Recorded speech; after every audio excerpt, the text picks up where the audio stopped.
Hi everyone, I'm Harvey. My project is on capital punishment. Capital punishment is the idea that the state should have the right and control over somebody's life and the right to execute it when they see fit. And my overall question is whether the UK should reinstate this. I'm going to begin with a brief history of capital punishment in the UK. Capital punishment in the UK has been abolished since 1965, with the last known executions in 1964. It was suspended for 5 years in 1965, and it was completely abolished in 1969 for the majority of offences.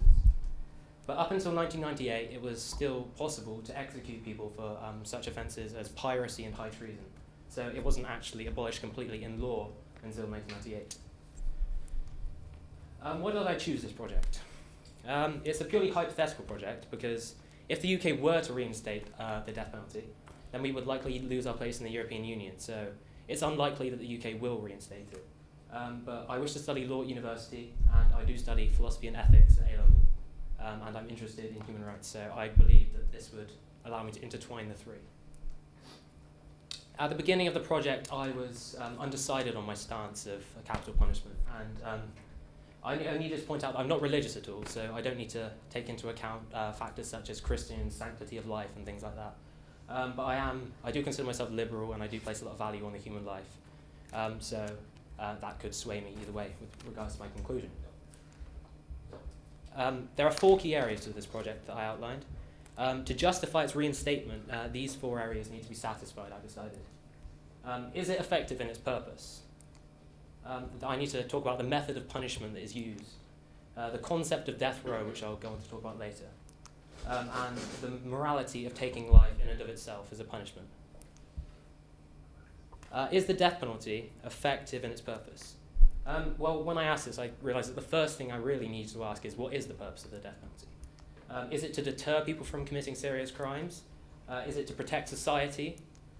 Is it for retribution, or is it a mix of all of these? I'm going to begin by talking about the death penalty as a deterrent, which is often one of the most cited ideas by pro-death penalty campaigners. They often say that the death penalty would be useful in the UK society as it would deter people from committing serious crimes such as homicide or multiple murders. According to a survey of the former and present presidents of the top academic criminologist societies in the USA, 88% of experts rejected the notion that the death penalty acts as a deterrent to murder, which you can see outlined in the picture on the top left there. And in the bottom right, you can begin to see the public's view in the USA of this, which is less so, but it's definitely dwindling, the support. Further, the 2008 FBI Uniform Crime Report showed that the south of the USA has the highest murder rate, and the south is the area of the USA which accounts for 80% of the executions. So you begin to see a pattern here that the south is committing the majority of executions, but it's not deterring at all because it has the majority of homicide and crime. How does this affect the UK? The USA is a good contrast, I decided, as 35 out of the 50 states do have the death penalty, but that means 15 don't. So we see a contrast in and of itself because not every state has the death penalty. The overall homicide rate in the USA as a whole is 5.6 per 100,000, whereas in the UK it's roughly 1.43 per 100,000, which means that in the USA there's roughly 4 times as many homicides per 100,000 people. So on the basis of these things, you think that this would belittle the idea of the capital punishment acting as a deterrent, purely because you can see such higher homicide rates. Clearly it's not deterring because there's nearly 4 times as many homicides. I'm going to move on to the death penalty as a punishment to protect society now, because clearly when I'm saying that the USA has a 4 times higher homicide rate, that's an outlandish statement to make because there's a lot of other factors to consider. The USA is also a country with 200 million firearms in circulation with only 300 million residents, for instance. So clearly that is another factor in this. So I had to ask the question, is the death penalty a necessary evil? In a society which has 200 million firearms in circulation, rather than taking these out of circulation, which would be entirely impractical, do you need something like the death penalty to deter these people who own these weapons from committing serious crimes? Up here I put a picture of Jared Luffner on the left, who attempted to assassinate Gabrielle Giffords, the US member of Congress, and did execute 6 other people, and Raoul Moat, who similarly went on a gun rampage in the UK and did execute one person.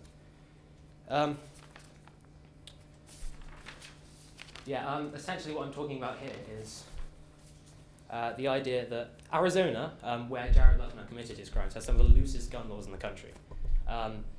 For instance, you do not need to own a permit to own a concealed handgun, which was essentially what Jared Luckner had.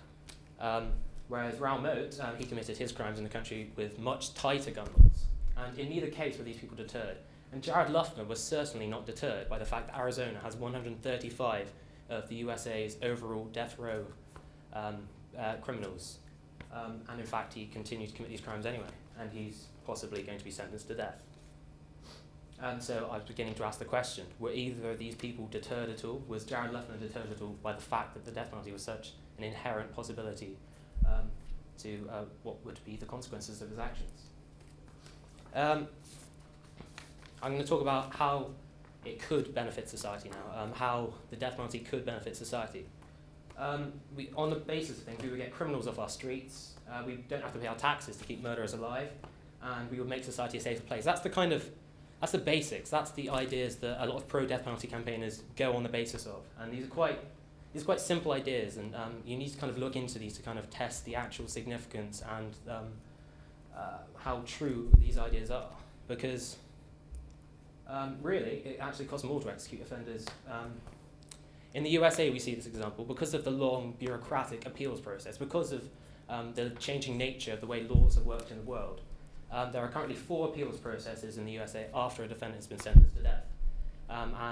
The average waiting time on death row is 10 years, which ultimately results in the fact that the taxpayer ends up paying a lot more to sentence someone to death than they would merely sentence them to a life in prison.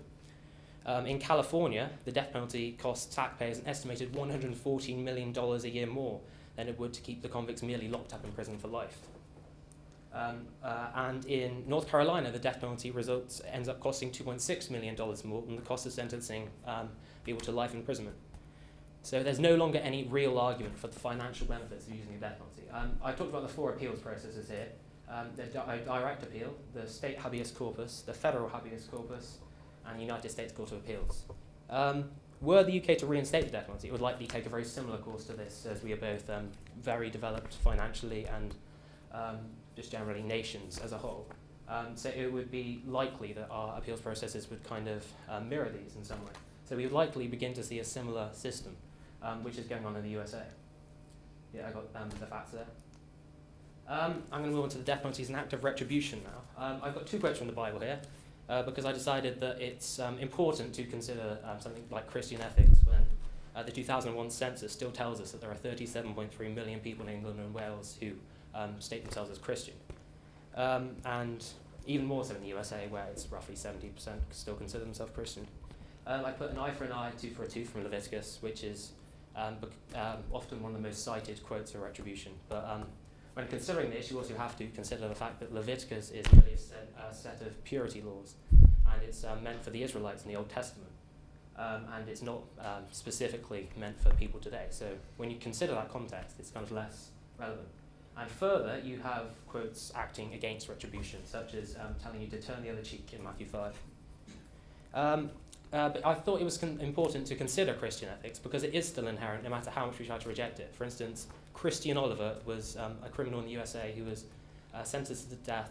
He was executed, on the 5th of November in 2009, largely on the basis of the fact that when he was being sentenced, the jury were handed quotes from the Bible which showed the idea of retribution and said that it would be a good idea to sentence him to death. So no matter how much we try to deny it, this is everywhere. Do the UK citizens agree with the death penalty? In the Observer 2003, it was said that 67% would reinstate the death penalty and 91% would reinstate it for murder. The Sun in 2008 found that 99% would back the death penalty. The Telegraph in 2006 clocked it at less than 50%. A joint Channel 4 and Ipsos Mori poll in 2009 found that 70% of residents think that the UK should still have the death penalty. And 76% of these agree that there should be a more open debate about the punishments fitting for the crimes of the most serious nature. So that is essentially why I'm doing this extended project, because people want this debate. It's not a question of whether we will actually reinstate it, but I think the debate is the important thing here. the morality of taking a life as a punishment here. The methods of execution. When I was researching the methods of execution, I had to consider, should it be humane? Because, for instance, I was looking at Robert Blecker, who is a well-known retributivist advocate for the death penalty, and he says, for the torture killers, for the rapist killer of children, a quick but painful death sometimes is the only response. It's more appropriate than an opiate haze. So what is a fitting punishment of execution? How should they be executed? Should they be made to feel pain? If they murder someone, should they feel pain for doing this? Personally, I don't agree with that. Personally, I watched a documentary from Michael Portillo who searched for painless methods of execution, and he did explore these three methods which I put up here: the electric chair, the hanging, and the lethal injection, which have largely been the methods most used in society over the history of time. He found that with the electric chair, it takes something as simple as not wetting the sponge to cause someone to fry to death very painfully over a period of 10 minutes, which will cause smoke to raise, it will cause the body to smell to everyone watching, which isn't very pleasant and definitely not humane. He found that with hanging, it takes something as simple as someone being slightly taller, so that when they were hanged, their head is pulled off. Hanging essentially in itself is a very good method of execution, and it's essentially painless, but there are too many variables. And with a lethal injection, it's still not fully proven that it's entirely painless. It's a set of 3 injections of a lethal injection. The first one does the numbing, and people who have had this numbing done in other situations have been known to still feel pain afterwards. It's entirely possible. Everyone that's been sentenced to death using the lethal injection can still feel pain when they die, just not being able to tell anyone. The morality of taking life as a punishment. Here I've got a picture of Troy Davis, who is a man in the USA who was convicted solely on witness testimony. There was no physical evidence linking him to his alleged crime, and since his trial, 7 of the 9 witnesses on whose evidence he was convicted have withdrawn or changed their testimony, and several of these cited police coercion as their cause for saying that. My point here is that if this man is sentenced to death, how can we have the death penalty? How can we have the death penalty when 7 of the 9 witnesses on whose evidence he's been convicted would merely throw away their testimonies like that? If innocent people are potentially killed, can we really have the death penalty? I've got a picture there of the death row exonerations by state since 1976, I do believe, in the USA. And what we see an example of here, these are the people who have been exonerated. The state has realised that they didn't actually commit their crime, and it's allowed justice. So that is the other side of the coin there. The long appeals processes, which causes the death penalty to actually cost a lot more, it does allow justice to take place in some situations, but we can't guarantee that this will be every situation. Here I've got a picture of Troy Davis again in a tree. This is relevant. I'm going to talk about Peter Vardy here, because I like to think about the sanctity of life in this argument. I like to think that life is sacred, and maybe it's immoral to take a life because life is sacred. Does the state really have the power to take a life away from someone? Surely that's becoming too authoritarian as a society. Life is too sacred for that. But then Peter Vardy would counter-argue me by saying that life itself is a concept. And if I'm to say that life is sacred, then I'm saying that the concept of life is sacred and not human life. Because that would be saying that human rationality and human autonomy is sacred, when really it's the concept of life itself. So if I'm saying that the state does not have the right to take away the sacred concept of life from a human being when executed, I'm also saying that the state does not have the right to chop down a tree. So that was an important thing to consider, I decided. Here I'm going to talk about the concept of death row, because this is what's happened in the USA. This is what the long appeals process has caused. Individuals in the USA spend an average of 10 years on death row, and often people spend as long as 18 years there. It's where the convicted stay until they're executed. I had to ask, is this moral? Because if people are staying there for 18 years and then being executed, they're essentially serving a double sentence. They're being sentenced to life and then killed afterwards. Surely that's breaking some form of human rights. Surely that's entirely immoral. It can cause severe mental trauma, and indeed, in many situations, places around the world, such as Jamaica, following the Pratt and Morgan case, have realised that it's immoral to keep someone on death row for this long. And they did argue, and it was advised to the Jamaican Privy Council, that if someone's waiting for over 5 years on death row, then their sentence should be changed to life imprisonment, because it's immoral to keep someone for that long and then kill them afterwards. The death row phenomenon, which was defined by Patrick Hudson as a combination of circumstances found on death row that produce severe mental trauma and physical deterioration in prisoners under sentence of death. It's the idea that death row causes severe psychological and physical trauma, because not only will they be sentenced to life, but they know that they're going to die at the end of it. They know at the end of all this suffering and these poor conditions, they're going to die. And Andrew Harris, who I also talked to, realised that there were three ideas based around this happening. And a prisoner is on death row for an unreasonable amount of time. They're living in harsh conditions, and there's a genuine expectancy to be executed at the end of it. All of these culminate together, and they cause severe psychological and physical pain to the individual. And my conclusion, following all of this, I realise that it's a massive violation of human rights. I'm going to talk about Amnesty International and how it defines its stance on the death penalty here. Amnesty International opposes the death penalty on 2 counts. It's a violation of the Universal Declaration of Human Rights, Articles 3 and 5, the right to life and the right not to be tortured or subject to any cruel, inhuman or degrading punishment. Ladies and gentlemen, the death penalty does not deter, as I believe I've definitely found no overwhelming evidence that it does deter, so I don't think we should reinstate it, because that's where we're working from here. It does not offer a chance of reform, because it kills all the individuals, and it does not offer a chance for these individuals to rehabilitate. It does not protect society sufficiently, and it does not save the taxpayer money anymore. It is an example of the state getting too big for its boots, and it contravenes the Universal Declaration of Human Rights and numerous rights which need not be expressed by the Universal Declaration of Human Rights, but simply by human rationality. Ladies and gentlemen, at the end of this project, I've determined I cannot justify in any way reinstating the death penalty in the UK. I oppose it on a legal, moral and practical sense, and I don't believe that society should take a step backwards and reinstate it. Thank you. I have any questions now, please.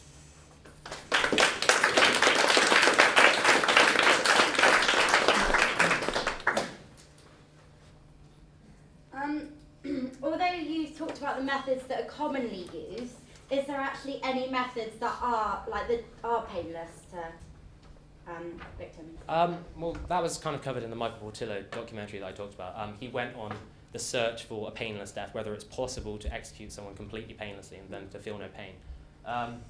He found that with hanging, it is potentially like that, but there's too many variables, so you can't guarantee they'll be painless every time. He found that gassing someone is one of the least painful ways, but there's a number of ways in which you can do this, but the majority factor, he found that there's no guarantee that you can possibly make a painless death.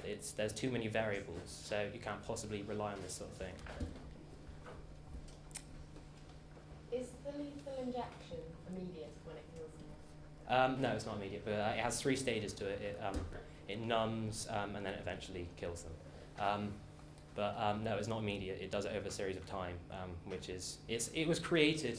It's used for the idea that it is painless, but the point is that there's still no guarantee that it is painless, because there have been cases.